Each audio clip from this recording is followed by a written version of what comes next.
Assalamualaikum warahmatullahi wabarakatuh. Perkenalkan, nama saya Yusmia Putri Susianti, NIM 180221100065. Perkenalkan, nama saya Lina Indah Megavina, NIM 076.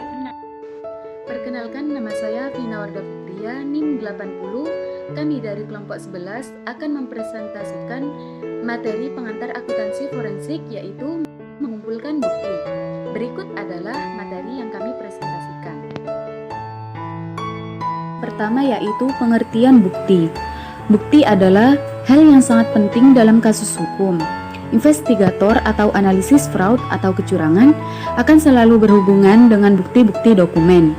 Kemudian, bukti juga merupakan segala sesuatu yang bisa membuktikan atau tidak membuktikan tentang segala hal yang masih menjadi pertanyaan. Jadi, bukti itu sangat diperlukan untuk memecahkan suatu kasus hukum.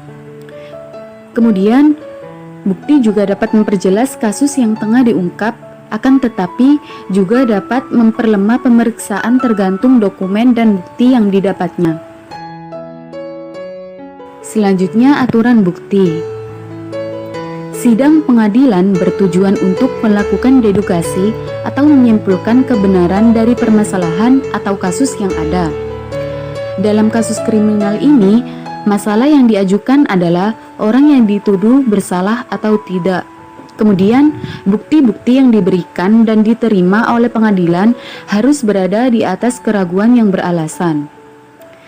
Jadi, tidak selalu karena keyakinan moral dan kualitas serta kuantitas bukti harus dapat meyakinkan warga atau juri yang jujur dan berakal sehat bahwa terdakwa bersalah setelah semua dipertimbangkan dan ditimbang secara adil, tidak memihak.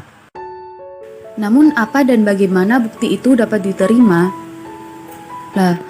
Agar bukti-bukti dapat diterima secara legal, maka testimonial, dokumen, objek, atau fakta-fakta harus relevan. Materi bersifat penting dan juga kompeten terhadap masalah yang sedang diperkarakan dan dikumpulkan secara sah. Jika tidak, bukti tersebut tidak dapat diterima.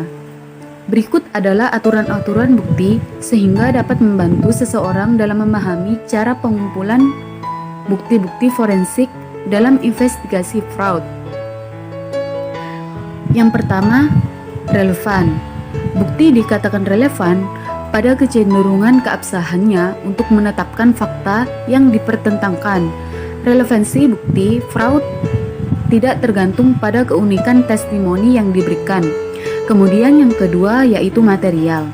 Aturan materialitas mengharuskan bukti memiliki nilai penting terhadap kasus atau membuktikan suatu permasalahan. Untuk yang selanjutnya adalah kompeten.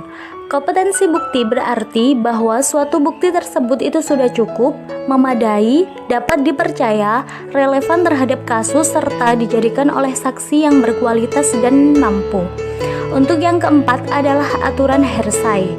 Aturan Hersey atau desas-desus didasarkan pada suatu teori bahwa kesaksian yang hanya mengulang apa yang telah dikatakan orang lain tidak boleh diterima karena adanya kemungkinan penyimpangan atau kesalahpahaman atau kesaksian yang didengar dari orang lain. Untuk yang selanjutnya atau yang nomor 5 adalah bukti primer. Bukti primer itu seringkali disebut sebagai bukti yang baik atau yang terbaik, dan bukti primer ini merupakan bukti tertinggi dari suatu kasus. Instrumen tertulis atau dokumen asli selalu dianggap sebagai bukti utama atau terbaik dari keberadaan dan isinya. Yang keenam adalah bukti sekunder. Untuk menyajikan bukti sekunder di pengadilan, seseorang itu harus memberikan penjelasan yang memuaskan. Dan kalau tidak ada jalan lain untuk mendapatkan dokumen asli. Untuk yang selanjutnya, aturan bukti lainnya. Aturan bukti lainnya yang pertama ada Chain of Custody atau COC, pengelolaan barang bukti yang sudah diperoleh. Nah, COC ini adalah kronologis pendokumentasian barang bukti dari mulai ditemukan di TKP hingga penduplikasian dan penyimpanannya. baik secara fisik maupun digital. Dengan kata lain, COC adalah sebuah dokumentasi dari barang bukti yang harus dijaga tingkat keasliannya sesuai dengan kondisi ketika pertama kali ditemukan. Untuk yang kedua adalah komunikasi istimewa. Aturan yang mendukung komunikasi istimewa didasarkan pada keyakinan bahwa perlu menjaga kerahasiaan komunikasi tertentu. Hal tersebut hanya mencangkup komunikasi yang merupakan hasil dari hubungan kasus yang telah dilindungi.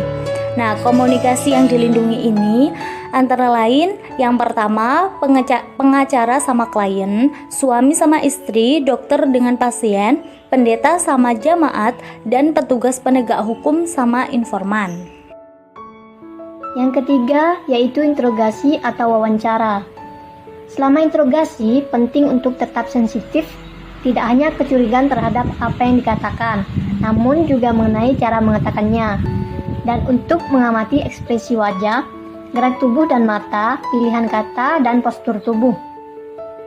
Pilihan pertanyaan pada saat interogasi yang baik adalah mengajukan pertanyaan yang sama sekali tidak sampai tentang masalah utama kejahatannya. Akan tetapi, pertanyaan tentang perasaan dan emosi tersangka. Tujuan dari pertanyaan-pertanyaan yang tidak berbahaya tersebut yaitu untuk membangun hubungan baik. Yang pertama pada tingkat emosional, dan kemudian yang kedua pada tingkat rasional. Tidak semua tersangka kriminal merasa terdorong untuk membicarakan kejahatan mereka. Akan tetapi, kebanyakan jika seorang interrogator dapat menjalin hubungan baik dengan mereka. Selanjutnya yang keempat, yaitu penyerahan diri dan pengakuan. Tujuan seorang akuntan forensik dalam penyelidikan fraud akhirnya mendapatkan pengakuan tertulis oleh fraudster jika memang terjadi fraud.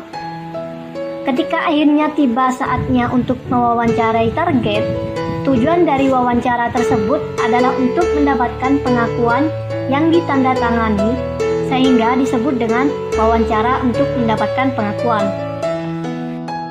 Demikian presentasi dari kami. Kurang lebihnya mohon maaf. Terima kasih. Assalamualaikum warahmatullahi wabarakatuh.